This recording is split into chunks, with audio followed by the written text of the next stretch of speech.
ജീവിതം എന്ന് പറയുന്നത് സഹോദരങ്ങളെ വിതയും കൊയ്ത്തുമാണ്. അല്ലെങ്കിൽ ശുശ്രൂഷ എന്ന് പറയുന്നത് അത് വിതയും കൊയ്ത്തുമാണ്. അപ്പോൾ വിതയ്ക്കുന്നത് എന്താണ്? വിതയ്ക്കുന്നത് ദൈവത്തിൻ്റെ വചനമാണ്. മത്തായി സുവിശേഷം 13-ാം അധ്യായം, വിതയ്ക്കുന്നവൻ വിതപ്പാൻ പുറപ്പെട്ടു. എന്താണ് വിതയ്ക്കുന്നത്? സ്തോത്രം, വിത്താണ് വിതയ്ക്കുന്നത്. ദൈവവചനം നമ്മിൽ വിതയ്ക്കുകയാണ്. നമ്മളാകുന്നതായ ആ നിലത്ത് വിതയ്ക്കുകയാണ്. നമ്മുടെ ജീവിതം എന്ന് പറയുന്നത് എന്താണ്? നമ്മുടെ ജീവിതം എന്ന് പറയുന്നത് നിലമാണ്. നമ്മുടെ ജീവിതം എന്ന് പറയുന്നത് ഒരിക്കലും പാറപ്പുറമാകല്.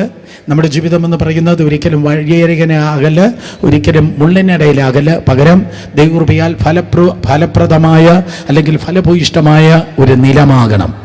അതിലാണ് ദൈവവചനം വിതയ്ക്കുന്നത്. അതിൽ ആ ദൈവവചനം വിതയ്ക്കുമ്പോൾ 30, 60, 100 മേനിയായി ദൈവത്തിൻ്റെ കൃപയാൽ സ്തോത്രം ഫലം കായ്ക്കുക. അപ്പോൾ ഈ നിലത്തിന് ഒരു വിലയുണ്ട്. യേശുവിൻ്റെ രക്തത്താൽ വീണ്ടെടുക്കപ്പെടുമ്പോൾ ഈ നിലം രൂപാന്തരപ്പെടുകയാണ്. അതിലുള്ളതായ കാടും പടപ്പും മുള്ളും ശാപങ്ങളും സകലതും വിട്ടുമാറി കർത്താവ് നമ്മെ രൂപാന്തരപ്പെടുത്തുകയാണ്. എന്തായിട്ട്? നല്ല നിലമാക്കി ദൈവം നമ്മെ രൂപാന്തരപ്പെടുത്തുകയാണ്. അപ്പോൾ ഫലപ്രദമായ ഒരു തോട്ടത്തിനരികിലൂടെ ഒരാൾ പോയാൽ ആ തോട്ടത്തെ തിരിഞ്ഞു നോക്കിയിട്ട് പറയും, നല്ല തോട്ടം, നല്ല ഫലം കായ്ച്ചിരിക്കുന്നു എന്ന് പറയുന്നത് പോലെ നിങ്ങളുമായി ആരൊക്കെയാണ് അടുക്കുന്നത്? യേശുവിൻ്റെ സൗരഭ്യം, യേശുവിൻ്റെ അനുഗ്രഹം, ദൈവകൃപയാൽ അവർ അറിയണം. അപ്പോൾ ജീവിതം എന്ന് പറയുന്നത് ഒരു നിലമാണ്.